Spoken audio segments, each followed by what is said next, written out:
This week on the Notorious Scoundrels podcast. Well, yeah, you have principles, unlike me, I guess. Traitor. Welcome to the Notorious Scoundrels, a podcast focused on tactics and competitive play for Star Wars Legion. Hosted by Kyle Dornbos, Michael Barry, and David Zelenka, with Jay Shalansky, the man behind the glass. Welcome back to Notorious Scoundrels. What's going on, guys? Not much. It's a beautiful day. It is a beautiful day. It feels like San Diego out here in Northern Virginia. Yeah, I mean, normally it's pretty humid, but today it was very warm and very dry, so it's great. Yeah. Yeah, usually, for some reason, they decided to build DC on a swamp. But it was pretty nice and dry today, so. Hasn't been drained, but we're good. Yeah. Oh, no. In other news, you should sign up for Northeast Open. July 6th and 7th. July 6th and 7th. New York. It's going to be awesome. It's we're going to have tons of fun. We're going to be there streaming and hanging out with people, and there's going to be lots of other fun people there too. There's going to be all sorts of crazy prizes. Jay's talked about this extensively, so we won't hit it, but there's going to be even more stuff that you haven't seen yet. So sign up now. At thefifthtrooper.com. Yep, fifthtrooper.com. All right. Anything more about that? Good? Nope. All right. Nope, I think we're good to go. All right, so we're going to talk about LVO. Yeah, so LVO is sold out in, what, like 4 hours? Yeah, like 4 hours, man. Like, that was fast. Like, I think I posted it in the Discord in general chat the day before, and then, like, I think LJ was awake until the sales actually opened, and then it just got snapped up inside 4 hours. Like, all of the stuff, like all the triple play packs were sold out, all the Nationals tickets were sold out, and so they're waitlisted. Last I heard, it was 25. They're trying to waitlist to double, I think, to see if they can get a double-sized tournament. Right. So actually, for those that don't know, last year, originally Frontline Gaming, which was, Frontline Gaming runs LVO, I think they only gave LJ like 16 or 32 spots, and then the wait list just kept getting longer and longer and longer, and eventually they ended up, with what they ended up with, and now they're starting with 64. But if it's full and you still want to go, you should still sign up, because if they double the size of the wait list, it's possible that we could get an even bigger tournament. So, there's no downside to waitlisting yourself for it. It is a national at the moment. It's I think two Worlds invites. Yep, 2. They're trying to get 4 if they get 128. We'll have to hurry. I'm not clear on if they have like airfare and lodging attached to those. Some of the, like, I believe Nova does for its spots, or at least one of them. I don't think that's going to happen this year. Oh no, it was in the primer, but I think changed. That it made a lot of sense when there was only 8 people going to Worlds. I don't know how they're going to pay for 64 people or 32 people's hotel. And no, they're not every invite. Just so at least the way that Nova was doing it is it's X number of invites. So say 2 people get invites, and then the winner gets airfare and hotel comped, and then second place still has to pay along with the rest of the RPQ winners. Okay. So it would be like 3, Gen Con, Nova, LVO, basically 3 plane tickets, if they do it that way. It's not entirely clear, but at least that's how Nova was advertised, is that you're a certain X number of top spots travel gets comped. So I must have missed that. Yeah. Yeah, it was in the original Nova Facebook announcement. Could be they're not on the same page with G2, who knows. Anyway, so yeah, sign up for Northeast Open, sign up for LVO, even though it's full, because it may not end up being full if we get enough people on the wait list. So yeah. You guys want to talk about so other things we're going to talk about today? I played a Invader League match, Elims, against Kingsley. We'll talk about that. We'll talk about what we expect to see for the World's meta, And then we're gonna also hit there are now 4 Invader League players left, so we're gonna talk about those 4 lists. Yep. Spoiler alert: none of them are rebels. So okay. Sorry. So yeah. So unfortunately, I eliminated the last rebel. This is not unfortunate. I have been calling for somebody to take Kingsley down for what feels like 2 years. I know it hasn't been that long, but holy crap, it's about damn time. He's really good. I mean, he's previously gone undefeated at 4 other tournaments. So season 1, season 2 of Invader League, LVO, and Adepticon. So if someone asked me who the best rebel player in the country was, I would without a doubt say it was Kingsley. Yeah, I would too. Yeah, but everybody is more. Everybody's mortal, I guess. So everyone's got a bad day. Yep. Well, he also wasn't playing Imperials. He also wasn't playing Luke. We'll get to this later, but he wasn't playing Imperials. He was not. I don't think that hurt him at all. I actually think I would have rather faced Imperials. That's interesting. So, can you talk about how the general ebb and flow of your game went, as far as like what objectives you played, and how the general like clash of the armies went, real quick for our viewers? Yeah, and actually, let me talk about our list too, because they're kind of mirrors of each other. So my list, I've talked about this before, I think, but essentially it's Veers, Bosk, 6 DLT stormtroopers, 1 with a medic, 1 with an officer, and then 3 sniper strike teams, and that's it. Nothing fancy. Bosk has stims and hunter, and Veers has improv. And that's it. It's what did you call it? A trash compactor list before. That's essentially what it does. It buries you in dice and stormtroopers and red saves, and at the end of the game, you're still staring at like 9, 10, 11 activations, and you've only got 6 or 7 to score with, and you're like, oh, okay. So yeah, that's how my list works. Kingsley's was very similar, except the Rebel version, he had 6 Z6s, 2 medics sprinkled in there, 3 sniper strike teams, Leia, and then Sabine with Darksaber and I think Tenacity and Stims.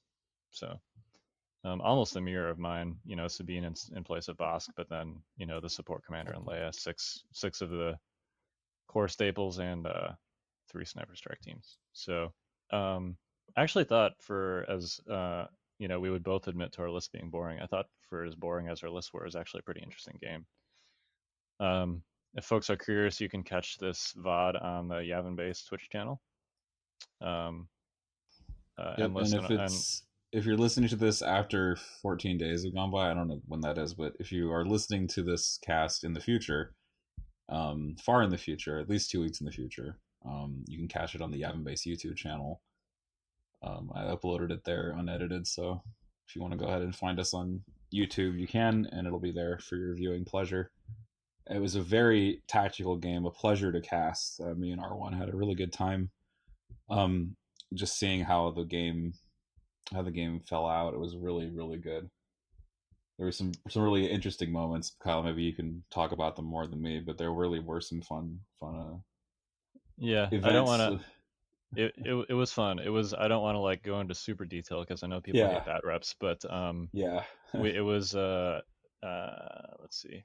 It was advanced positions, minefield, and intercept. So, yes. Deployment wise, we kind of each deployed a little bit off center. I actually put Bosk away from the rest of my force, like on my far left, which was closer to his stuff.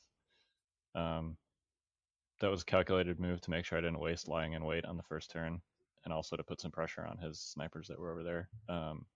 It ended up so the highlight of the game basically was he moved Sabine over there to deal with the Bosk, and they kind of duked it out for 4 turns? Yeah, three turns or so, and Sabine just couldn't save. Yeah, So I was actually looking back at the dice. It was not like it was definitely a little bit below average, but I Yeah. think it was like I think he failed 4 saves on like 10 dice, or something like that with Sabine. There were some clutch fails like the Diaxis. Yeah. Oh man. Boss hit her once with Diaxis. She failed that one, and that was when she had 2 health left. Yeah. He like So it went took over to Ripperoni. yeah. yeah. So that was it basically, right? Poison token plus 1 wound equals dead Sabine. Yeah, he like took Um, Sabine over there to quash Boss shooting, but then of course she wasn't near any medics. And by that time I think he'd used all of his medic charges, and then she took this she like failed 1 save from the Dioxys charge, and then the poison token got her. yep. And Yeah. you can't stem poison tokens. Yeah, and Boss melee doesn't suck. Yeah. He had previously hit her with 3 melee attacks, each of which did exactly 1 damage. So after saves and all that, It's pretty um, average. yeah. Yeah. Um, That's perfect for so you. right, yeah, it worked out. Sometimes Sabine rolls really hot on saves and you can't touch her, but this was not one of those times. So they basically canceled each other out. Boss Kid actually got actually one of my worst lying in weights off. With 10 aims, I think I ended up with like a crit and 3 hits. Yeah, that's What? right. One of which was canceled by heavy cover. Right. So he only killed 3 guys, but it was an already weakened squad, so it worked out okay. But anyway, so yeah, so that happened with the Sabine boss duel. They kind of canceled each other out, which worked to my benefit, I think. So I was able to kind of bunch up on the side, and I caught quite a few Rebel Trooper squads. If you look at the map, there's like these heavy woods in the middle, and then each side has sort of like a light cover approach to the heavy woods. And I was kind of able to flank his light cover approach and kill some Rebel Troopers in that light cover area. And then by the time, so he actually scored the objective the first 2 times. We talked about this in the past on intercept. Personally, I am not afraid to just concede the first 2 scoring rounds on intercept if I know that I can get the last one. And that's pretty much exactly what happened. So he got the first 2. I got the last one. We tied on victory points, and then by that time I was ahead on MOV points scored. So it was a really fun game. Kingsley's, he plays everything really tight, so it was a very tense game for me. You kind of got stuck in these light cover woods, and there was actually a really cool moment where you had like a late game or like middle game maximum firepower that killed a squad almost fully off, and that was just like so devastating. I think that was the moment the game really took a turn in your favor. Not only did you have like a bunch of squads shooting into this light cover, but you also had this max firepower that just like killed a fully healthy squad to start your turn. Yeah, it killed 4 Rebel Troopers, so that was a pretty big swing. And a Z6 out of it. Yeah, and that was I think that was immediately back to back with on the previous turn. The last activation was that Dioxys charge to put Sabine on poison. So yeah, and then you kind of just leaned on him for the rest of the game. Yeah, it was definitely, Kingsley's dice also, he had some like really pathetic Z6 shots. Which I guess comes with the territory a little bit with Z6s, but you also need some home run Z6 shots, and I don't recall him having any of those. I recall at least one. There was one that you guys blew up on stream about, and I tuned in for like 20 minutes or something. And you guys were like, "Oh my god, like Kingsley's back in it! Oh my god!" And I was like, "Oh, it's a game." Well, it was like a 7 hit. There was a 7 hit in there. Yeah, there was. What did we say? We said, it was a Luke from Master of the Force said, it's like Steph Curry. Here's your BS third quarter. Yeah, that's exactly what you guys said. Yeah, because there was actually back-to-back activations, I think, where he killed 3 stormtroopers on consecutive shots. So yeah, I mean, we were both pretty thin at the end of the game. Yeah, you were trading heavily, but you were 50 points up between Bosk and Sabine. Like that's really good for you. And I think actually looking back, I think he only killed 1 stormtrooper unit all the way down to the unit leader. So that's something that happens time and again on some of these games where the rebels lose their whole squad, but the Imperial saves like 1 dude, and then they don't give up any MOV at all, or any points, I should say. So I actually wanted to touch on that because I think as much as this game was interesting, it personifies what's going on right now. And that is, you had 7 more units than Kingsley that had a range advantage. Yeah. And seven's a lot for starters. And essentially what has to happen in these like middle objective fights is you're both are staring at each other in a gun line, and the rebels have to move up first. Um, I don't know that he had to. The DLTs weren't really doing anything. no, but Bosk would have been had he not. And this is kind of this is where I'm going to kick into the next part of the conversation, is that if you're not, if the rebels aren't moving in first, they're either not doing anything or they need to like rely on Luke and or Sabine to get in under the wire and deal the damage that needs to get dealt with, and then everybody needs to get in there. And in this scenario, Sabine charged in there, he flipped a coin and lost. Yeah. No, I agree with that. And actually, I was talking yesterday with Kingsley about this. Rebels definitely rely on those big plays. Like it's pretty difficult to make a rebel list where you're not focused on someone like Luke or Sabine to make those, one or two home run plays. Which, granted, they can do that, Yeah. right? That's why they're amazing. But they can also not do that. So whereas like my Empire list is much more like able to take a hit or much less vulnerable to dice variance, like bad saves. In that situation, like Sabine didn't make her saves that she needed to make, and that made the difference in that Sabine Bosk duel. For my list, it's like you don't expect Bosk to make any saves anyway. And your stormtroopers are going to be, like you said, those lone unit leaders. I think at one point I had like 3 stormtrooper unit leaders behind this line of sight blocker having a tea party. Which, by the way, so quick tactics point. I know we've talked about this before, but single unit leaders, like if you have a crippled squad and it's just one unit leader left, prioritize saving that thing as quickly as possible. They are not useless. They're an activation. They can score at the end of the game. They keep your count up for pulling tokens, and they're points. So, don't just like write that squad off when you have 1 or 2 guys left in it. So yeah, I don't know. You guys got any more takeaways from this one? And I don't want to go too far down the Rebel Empire rabbit hole because I know we're going to do that in just a minute. Not like we haven't done that on every show for the past few weeks. Hey man, I told you the other day I'm on a crusade. I know. I am. I believe that. And maybe we can just jump right into this. I believe that the last couple of releases have offered more options for Empire than they have Rebels. I still believe that Rebels are perfectly competitive. Those options are just more limited, right? Like the roster of units that they have available to them from a competitive perspective is shorter. That list is shorter. But I think Rebels are still fine. Like I'm gonna. Well, I don't. We don't have to talk about Worlds just yet. But if I brought Rebels to Worlds, I would not feel bad about it. I think that's fair. Can we just cycle this into the top 4 Invader list? I think this is a good segue. Sure. Yeah. Yeah. So I think the top 4 and to some degree the top 8 Invader League lists, at least in this small sample, disagrees with your premise. There are no DTs.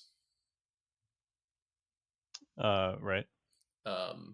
Which means that is actually quite shocking to me. I agree. I think it's shocking to me as well. I think that, and like if we consider the meta, and this is like a very small, narrow perspective, the Imperial meta to be Veers and or Bosk and or Boba, 6 DLTs and 3 snipers. That's really not that different from Leia and or Sabine and or Luke, 66s and 3 snipers.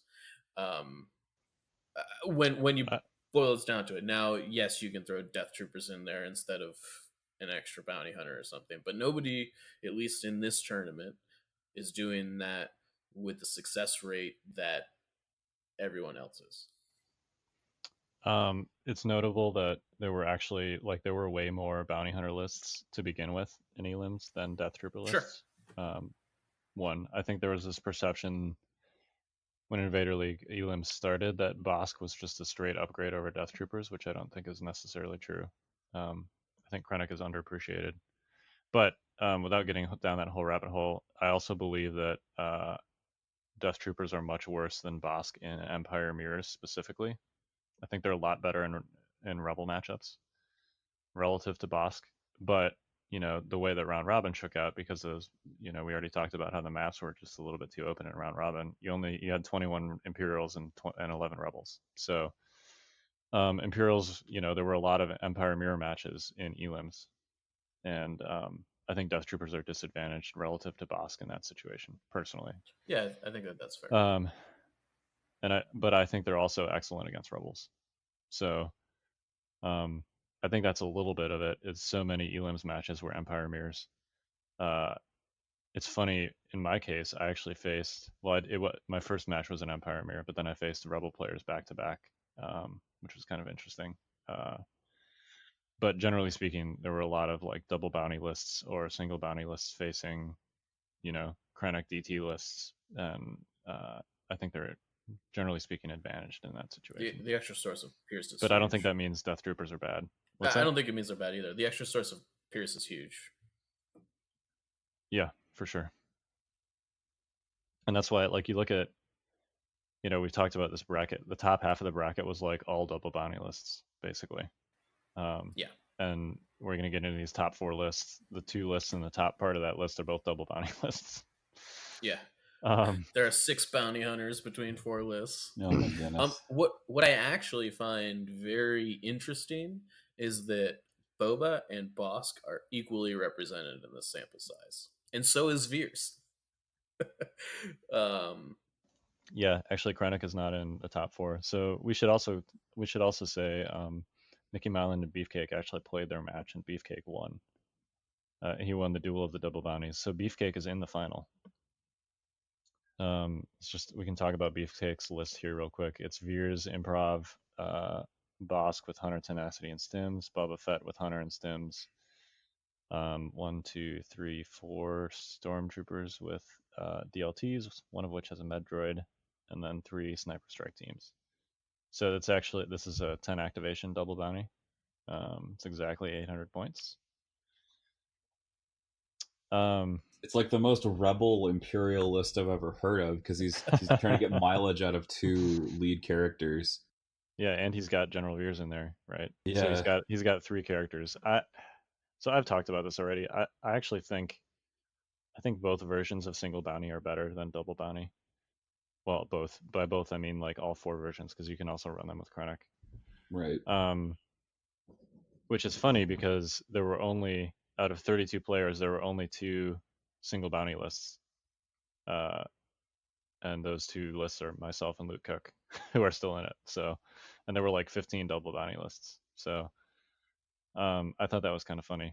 I think all of the versions of single bounty are better than double bounty for reasons we've already discussed. Primarily, you've got 2 focus pieces, right, in double bounty between Bosk and Boba Fett, and each of them by their nature only gives themselves orders. So, you probably cut Flamethrower for push so that you at least have 1 turn where you can give them both orders. But generally speaking, you've got at least 5 turns where an important piece that you want to have an order doesn't have an order. And I've seen several games so far, at least streamed, where that's been a significant factor in a double bounty list losing. Also, like, Veers in these lists, do you run Veers or generic? And if you run Veers, which 1 pip are you cutting? So we've talked about this already too, but Yeah, I think you probably cut Dioxis. Nah, right? You cut maximum firepower. I've been talking on Discord about this for like last week. Okay, You're cutting maximum firepower. If you cut max firepower, then why are you paying the 30 point premium for Veers? Because you're buying a gun that can actually shoot things. Right. Which is hugely flexible. It's efficiency, really, in my mind. You were paying 30 points for efficiency. All of the generic officer's actions are nowhere nearly as efficient as Veers's are. When you spotter 2 something, that is like 100% more efficient than spotter 1 something. And I think that's a huge deal. Yeah, I just don't know if that's 30 points. Like, I guess my point is I would rather cut the bounty hunter and keep Veers and maximum firepower and throw 2 more DLTs in there than keep Veers and cut a good command card and use half of Veers for 80 points. Right. When you put it that way, it seems like it's not even a question, right? Well, But that's why double bounty is bad. I mean, it's not bad, but it's not as well, good as Yeah, Veers I mean, plus X, I right? definitely don't think we can say that it's bad because I didn't mean to say you know, that. That was right. not the right word to use. It's clearly good, but right. I think that the generic version of Veers plus X as opposed to Veers plus X plus Y, I think it's just better because of that. It's certainly more flexible. Yeah. Right. You don't have to make any hard command card decisions. You can always have your order tokens where you want them. And you've got, so the way I look at it, right, is you've either got Bosk or Boba Fett, and then you're replacing the other bounty hunter with 2 DLT stormtrooper squads. Which gives you more activations, and it gives you, 10 red dice bodies with decent firepower. So, in my opinion, I think that's better, and that's why I ended up with single bounty. But have 2 bounty tokens made a difference in any of these games? Because I'm trying to think of when they did, if any, make a difference. Because I guess having 2 times the number of bounty tokens makes bounty easier to collect, or is it still a trap? I mean, I'm trying to. I pretty much got kicked out of round robin because of bounty. Well, there you go. So I think, does it on paper make that much difference? No, but when every target has a bounty token on them, it becomes a lot easier to score bounty, especially when you have multiple things that can collect that bounty token, and it doesn't matter which bounty token you collect with what. I think it's just overall is much more consistent in scoring the bounty. Whether it matters or not, I think is questions. that's another for question. Debate. Yeah. Yeah. But I think that I don't think we've got this stat tracked, but if we looked at like the amount of times bounty has been scored this Invader League as opposed to when Boba Fett was alone, I think that you'd find that it's a lot higher. Yeah, I mean, it's definitely, I think double bounty turns it from a gimmick into something that you can actually potentially rely on for a victory point. Yeah. Now, whether that victory point ends up mattering, even if, and it's possible you never score it, but it affects how your opponent plays their characters, which could still be important. Who knows? I also think that Bosk is a way more consistent way to pressure people's characters. Boba's great, but I mean, you have to hang him out to dry to get there a lot of the time. And Bosk is just like, no, I don't care. I'm going to sit back here range 4, and every time your dude peeks his head out, I'm going to shoot him. And I've actually been surprised how many times I've scored a bounty with Bosk. Yeah. It seems a lot easier than I anticipated. We actually didn't talk about this last week, but in my round 2 game, I played against the Falcon crew list, Han, Leia, Chewie, and Bosk killed each of them himself in a different way. I mean, it's not that out of the question to like waste somebody with a line and wait. Like, oh, that's 5/6 of Leia's health. Like, it's not hard. I mean, like, she's just got to have like a one slightly bad roll and she's just dead. Yeah.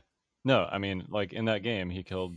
I think he killed Chewie with his gun. He killed Han with his melee, and he killed Leia with the bomb. So I feel like if that should be like a Steam achievement or something. Yeah. But yeah, I actually think Bosk turns up the bounty keyword more than double bounty does. Yeah, I think that's fair. Yeah, for real. And it's hard to separate the two because a double bounty by definition has Bosk in it. Yeah. But personally, like even if you're just running single bounty, I think it's a lot easier to actually score bounty with Bosk than it is to score bounty with Boba Fett. Yeah, it's just there's more raw hits coming through with Bosk generically. If he's not maximum firepower and not max firepower, but jetpack rocketing, it's really hard for him to rival in one shot the same amount of damage Bosk is putting out. Not to mention Bosk can shoot twice in a turn. From double the range. I mean, like range aside, right? Range aside, it's still not as competitive. I mean, Boba's dice are a little better, but he's got to be a range 2 or a range 3 one time. Yeah, and Boba's obviously a lot faster and more resilient, right? Like he's better at objectives. Yeah, I cut recover from my deck for a reason. Boba does something because very different. I lose recover. yeah, they're just totally different animals. And if you have, I guess the rationale with double bounty is if you have it, you get the best of both worlds in theory. But I think you're sacrificing a little bit of efficiency across the board if you do that. But it's kind of hard to argue with results, right? Beefcakes in the final with a double bounty list. So Yeah, I mean, as opposed to what I just said, Yeah. it is apparently decent. So, yeah. So On further reflection, I would drop munitions. Actually, now that I think about it, because if you're really going for bounty, you're looking for the wombo combo between all three of them, right? You're looking for the max firepower, the lying in wait, and the jetpack rocket. Make it really easy to collect on these vulnerable characters.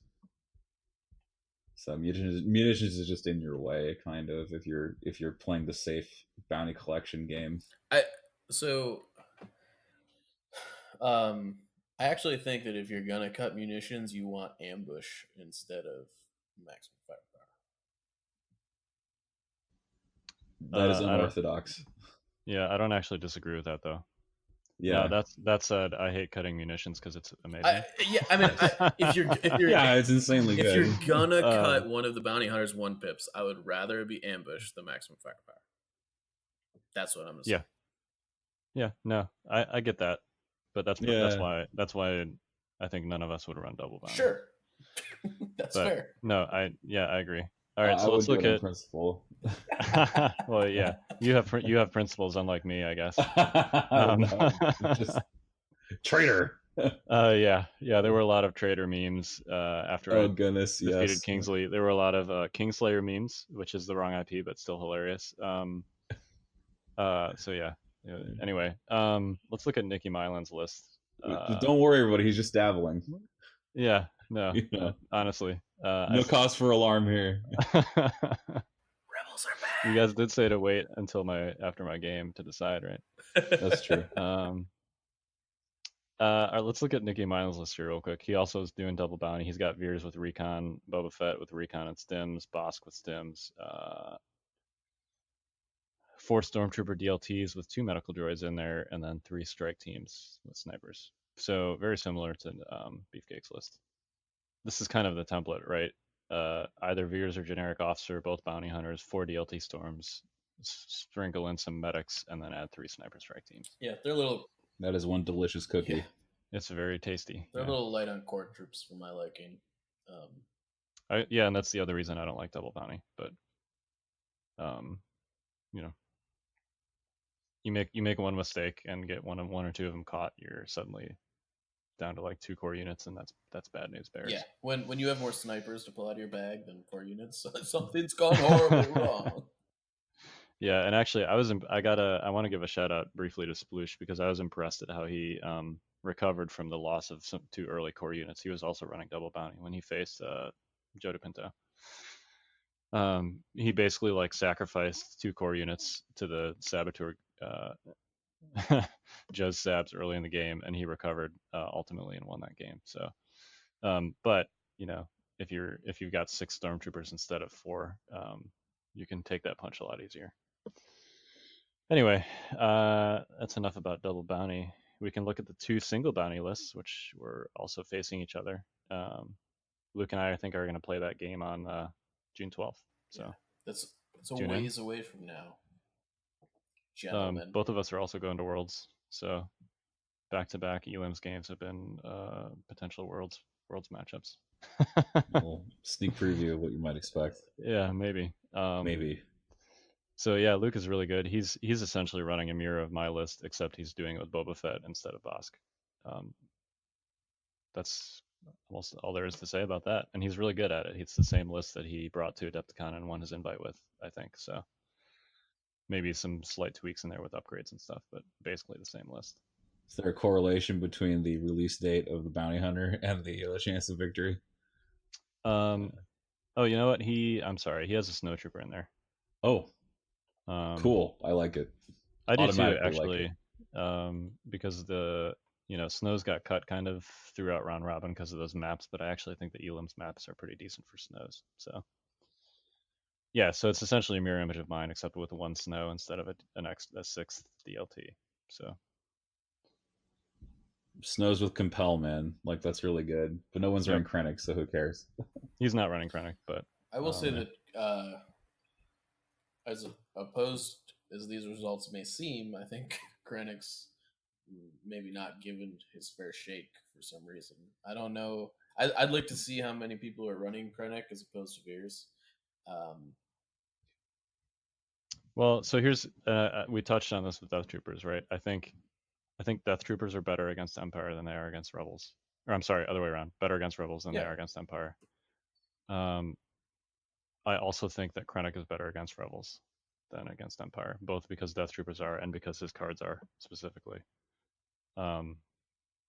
He's got 2 cards that essentially preempt Luke, right? Voracious Ambition and Deploy the Garrison. So I think that Krennic and Death Troopers are both great and frustrating for Rebel players to face. But if all you're seeing is Empire mirrors, I think Veers is better. That's fair. Personally.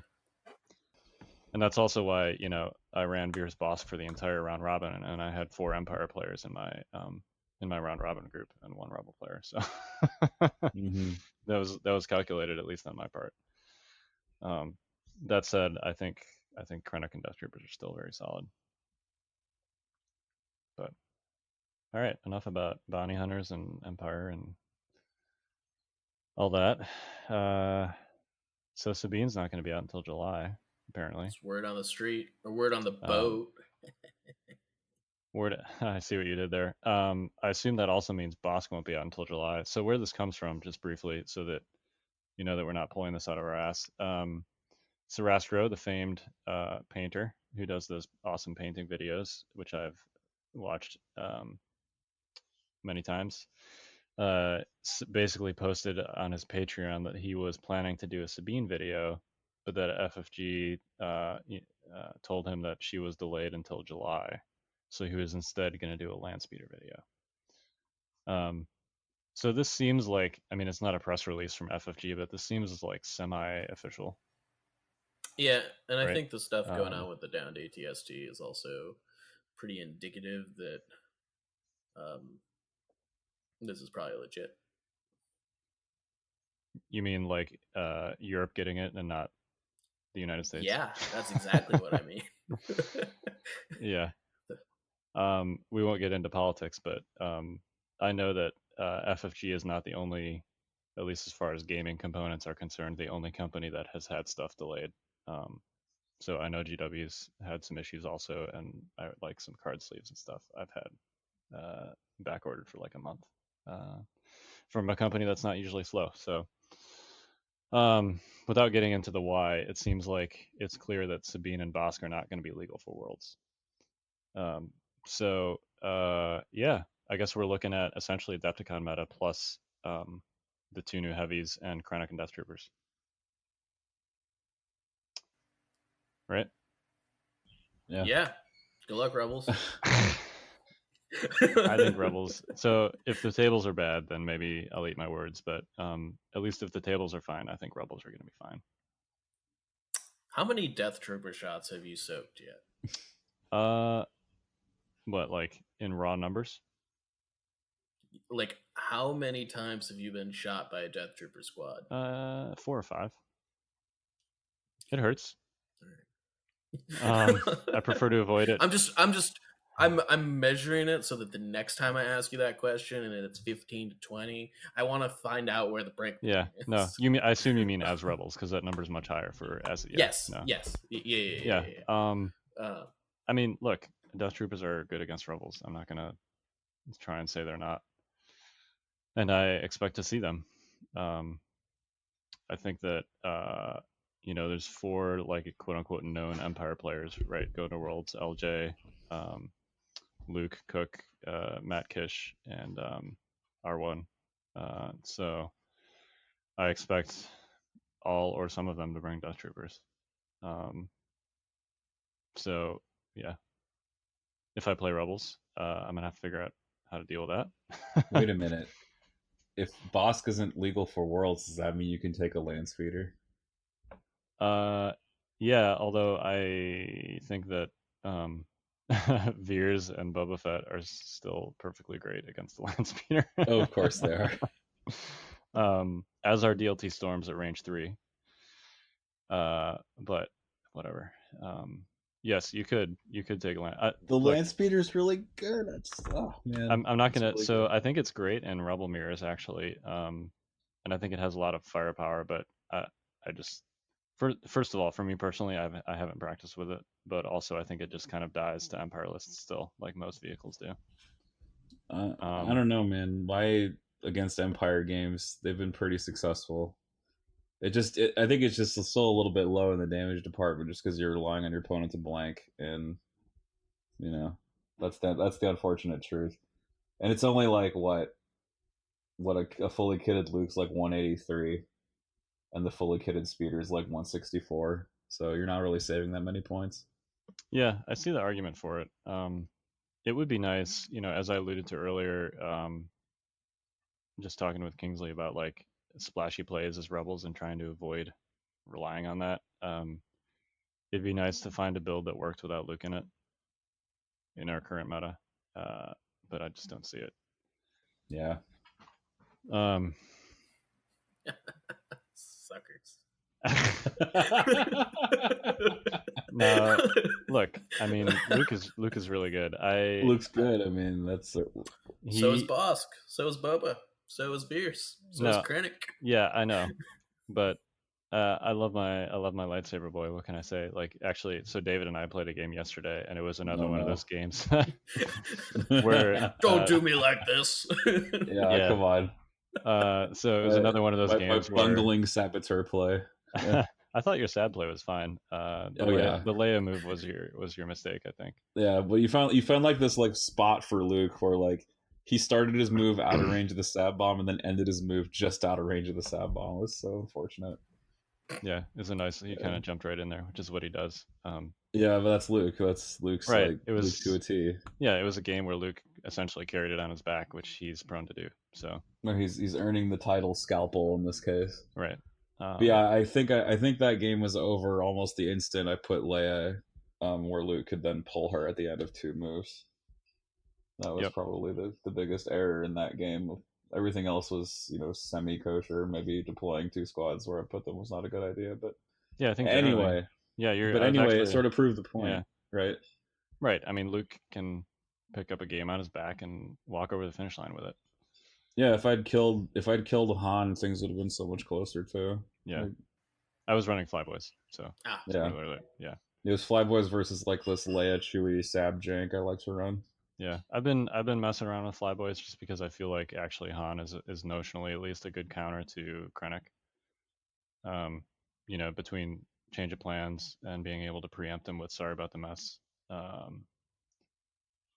But Han lists have suppression issues, which is why I was running 2 officers.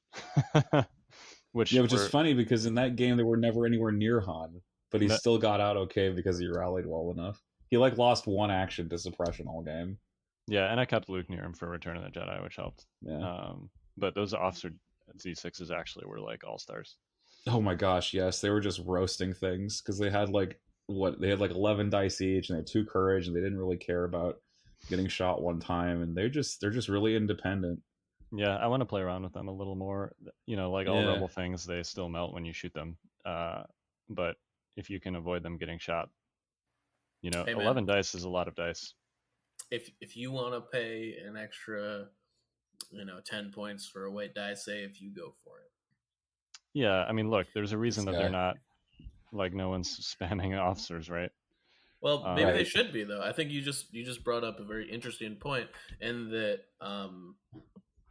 they kind of, so the reason that Imperials are winning the range game right now is generally because Rebels can't move and shoot. Yep. And officers can do that. And officers officers and strict orders help that out a lot. So they also change your action calculation late game. So just going back real quick to my game with Kingsley. So I'm running an officer DLT for Invader League, and that officer DLT, was instrumental in that last turn running stuff into the zone. Because essentially it's 2 units guaranteed that you can get in there, right? The officer themselves and then the unit that they inspire. So, they changed the calculus for those situations too, besides just throwing extra dice all the time, which is nice. Oh. Everybody go out and buy 4 specialist boxes for whatever faction you play, because you're gonna need it. I don't Yeah, know about 4, but definitely get at least 1. You just get 6 and play medic spam. I mean, come on. There you go. Why not? Yeah, medics are good too. Yeah, I medics think are insane. I don't think that